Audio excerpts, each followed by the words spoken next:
big-hearted moose.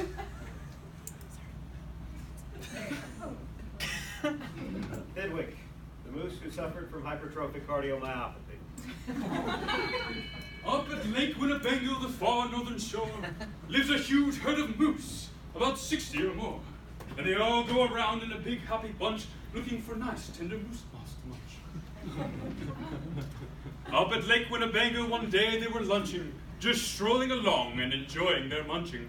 For the moose moss that day was especially fine when it happened that Thidwick, the last moose in line, saw a bingle bug sitting. The bug called out, "Hey, it's such a long road and it's such a hot day. Would you mind if I rode on your horns for a way?" So what Thidwick and the other moose don't realize is that moose moss is a derivative of the belladonna alkaloids, which if ingested in too high amounts can cause problems like visual disturbances, auditory and visual hallucinations. So if we put this in more Seussian terms, we would say the moose moss was bad. It caused problems more than a bit. For poor Thidwick right now, can't see or hear word anything.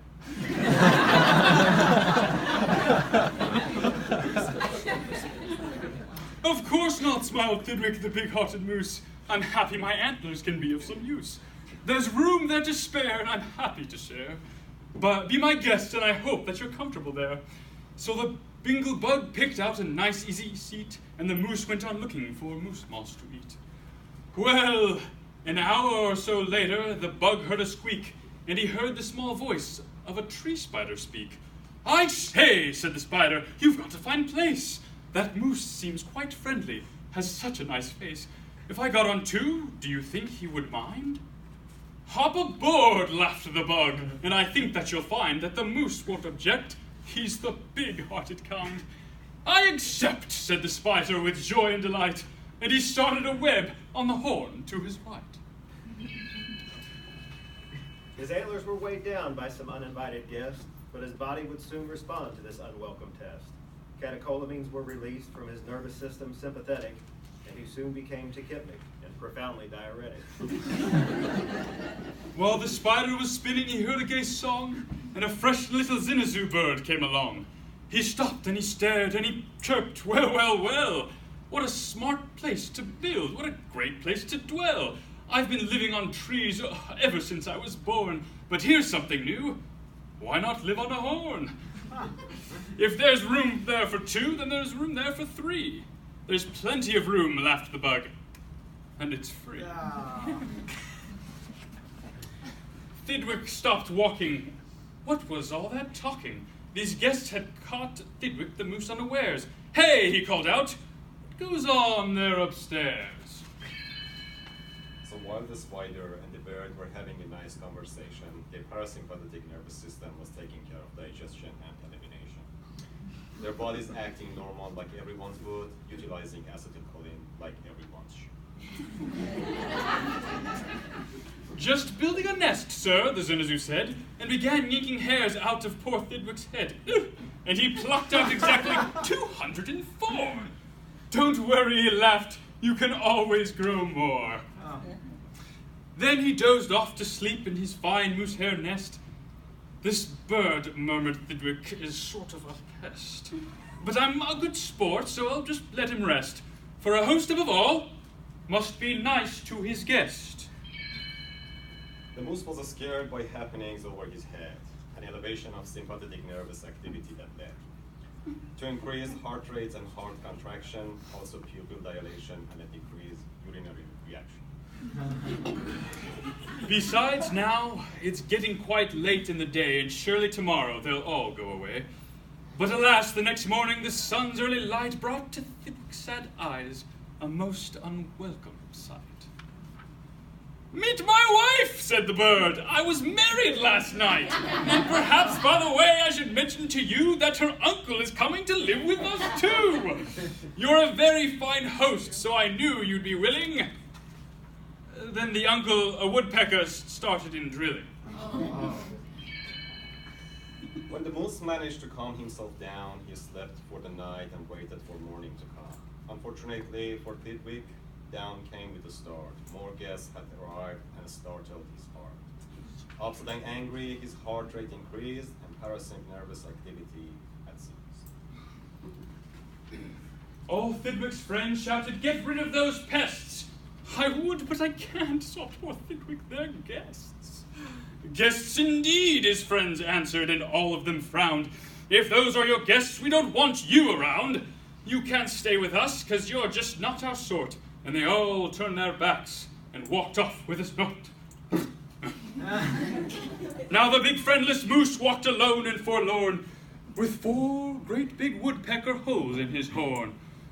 "What holes?" whispered a Herman the squirrel, who spied 'em. "What holes to hide nuts in? Mind if I tried 'em?" "They're yours," called the woodpecker. "Get right inside 'em. This big-hearted moose runs a public hotel. Bring your nuts, bring your wife, bring your children as well." So the whole squirrel family all jumped in on pell-mell. And the very next day,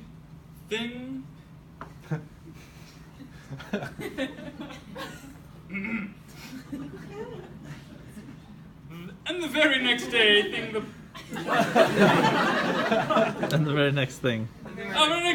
Thank you. No worries. I wanted to see how intelligent my children were. And the very next thing the poor animal knew, a bobcat and turtle were living there too.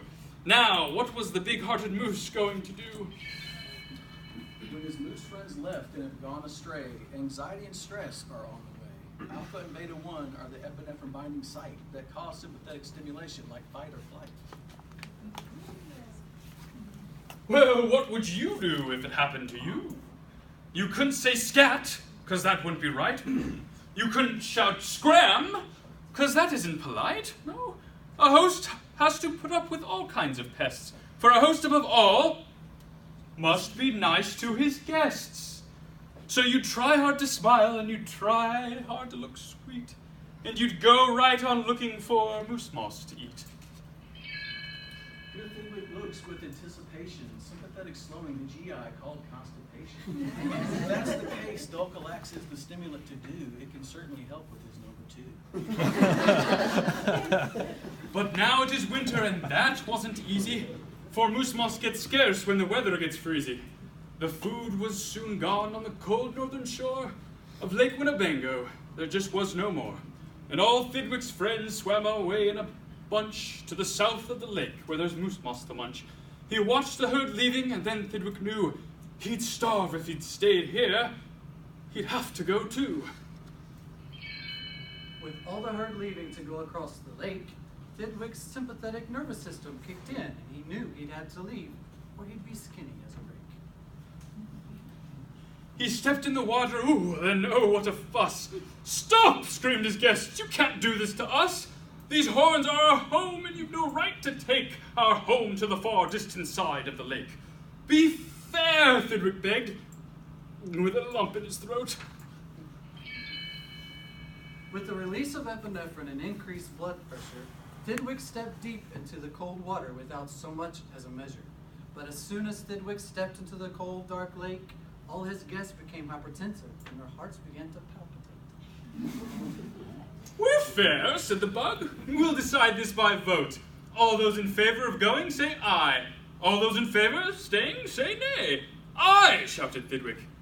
But when he was done, "Nay," they all yelled. He lost 11-1. So they all came to a vote, and Thidwick lost his fight. Back to rest and relaxation for his guest, as their parasympathetic nervous system was now in sight. "We win!" screamed the guests, by a very large score, and poor starving Thidwick climbed back on the shore. Then, do you know what those pests did? They asked in some more. With life being this superb, they invited more guests to join their new suburb. They asked in a fox who jumped in from the trees, they asked in some mice, and they asked in some fleas. They asked a big bear in, and then, if you please, came a swarm of 362 bees. Poor Thidwick sank down with a groan to his knees, and then came something that made his heart freeze.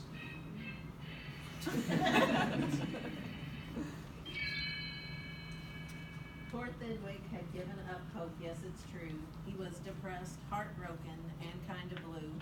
He could use a little sympathetic introduction, like dobutamine, to help with his heart failure malfunction. Bullets came zinging right past Thidwick's face. Guns were bing-banging all over the place. Get that moose! Get that moose! Thidwick heard a voice call. Fire again and shoot straight one and all. We must get his head for the Harvard Club ball. Wall.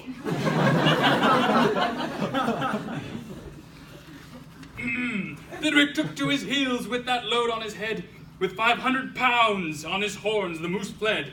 He could have run faster without all those pests, but a host of all must be nice to his guests. Up canyon, off cliff, over wild rocky trail, with bullets bouncing around him like hail. Up gully, through gulch, and down slippery sluice. With his hard-hearted guests raced the soft-hearted moose. Out of nowhere, the hunters had arrived. They tried to kill him, and Thidwick wanted to survive. With his sympathetic nervous system engaged, it made him a powerhouse that was enraged. His fight or flight giving him fuel for his quest to run away fast, even with the heavy weight of his guests.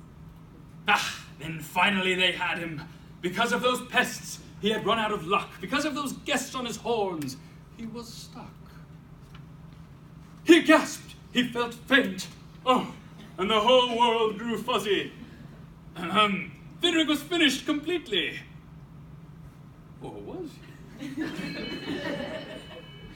The weight of the intrusive organisms atop Thidwick's antlers could be cause for depletion of his acetylcholine transmitters.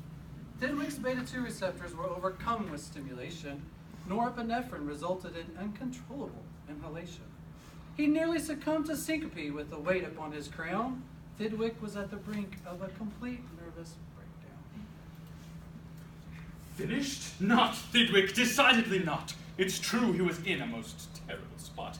But now he remembered a thing he'd forgot. A wonderful something that happens each year to the horns of all moose and the horns of all deer. Today was the day Thidwick happened to know that old horns come off so that new ones can grow. And he called to the pests on his horns as he threw 'em. You wanted my horns? Now you're quite welcome to 'em. Keep 'em, they're yours. As for me, I shall take myself to the far distant side of the lake. A complete neurotransmitter arrest, epinephrine from his adrenal medulla he suppressed. Thidwick took the advice of Dr. Pinto and conquered his limbic system below. A release of acetylcholine at his hippocampus triggered a memory as ancient as Pithecanthropus. Moose shed their antlers, he remembered, so he introduced antler osteoclast to become less encumbered. By the might of his nicotinic receptors, he threw the pesticide still on his antlers. And he swam Winnebago and found his old bunch and arrived just in time for a wonderful lunch at the south of the lake where there's moose moss to munch. Thidwick found his dear friends, his old herd of moose. He stimulated his muscarinic receptors as he let loose, digesting his moose moss with ravenous gastric juice. His old horns today are where you knew they would be. His guests are still on them, all stuffed as they should be. Oh! Thidwick, my old boy!